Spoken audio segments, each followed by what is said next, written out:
prévision que d'ici peu j'aurai à soumettre l'humanité à une exigence plus dure que celles qui lui ont jamais été imposées, il me paraît indispensable de dire ici qui je suis. Au fond, on saurait à même de le savoir, car je ne suis pas resté sans témoigner de moi. Mais le désaccord entre la grandeur de ma tâche et la petitesse de mes contemporains s'est manifesté par ceci que l'on n'a ni entendu, ni même vu. Je vis sur le crédit que je me suis fait à moi-même, et de croire que je vis, c'est peut-être là seulement un préjugé. Il me suffit de parler à un homme cultivé quelconque qui vient passer l'été dans l'Engadine supérieure pour me convaincre que je ne vis pas. Dans ces conditions, il y a un devoir contre lequel se révolte au fond de ma réserve habituelle et, plus encore, la fierté de mes instincts, c'est le devoir de dire « Écoutez-moi, car je suis un tel. Avant tout, ne me confondez pas avec un autre. »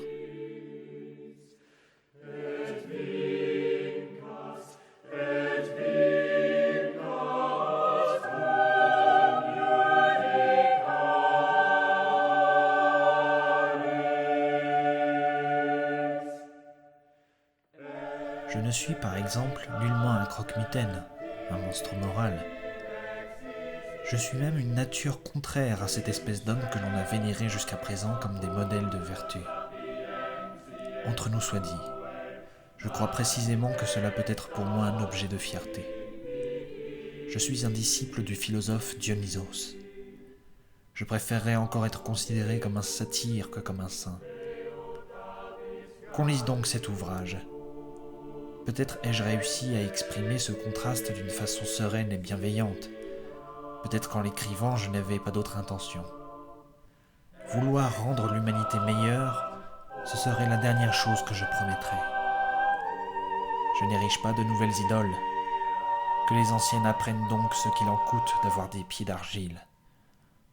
Renverser des idoles, j'appelle ainsi toute espèce d'idéal, c'est déjà bien plutôt mon affaire.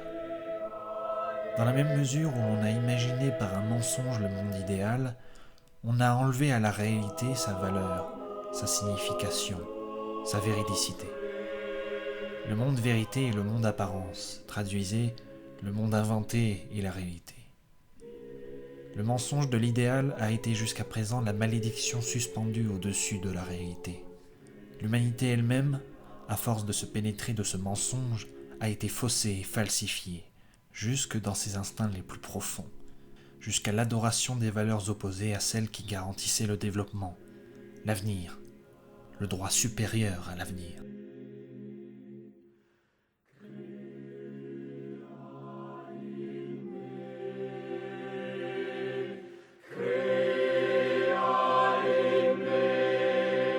Celui qui sait respirer l'atmosphère qui remplit mon œuvre sait que c'est une atmosphère des hauteurs, que l'air y est vif. Il faut être créé pour cette atmosphère, autrement l'on risque beaucoup de prendre froid. La glace est proche, la solitude est énorme.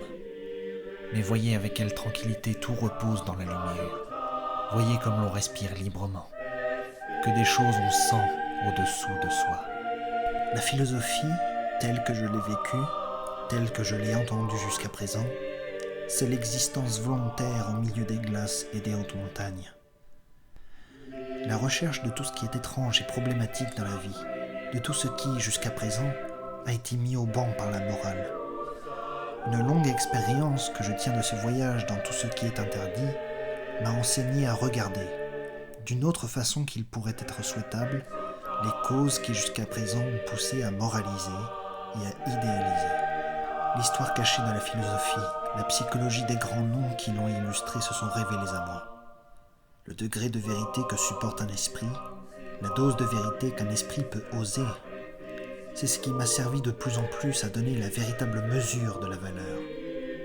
L'erreur, c'est-à-dire la foi en l'idéal, ce n'est pas l'aveuglement. L'erreur, c'est la lâcheté. Toute conquête, chaque pas en avant dans le domaine de la connaissance a son origine dans le courage, dans la dureté à l'égard de soi-même, dans la propreté vis-à-vis de soi-même. Je ne réfute pas un idéal, je me contente de mettre des gants devant lui. Netimur invetitum. Par ce signe, ma philosophie sera un jour victorieuse, car jusqu'à présent, On a interdit par principe que la vérité.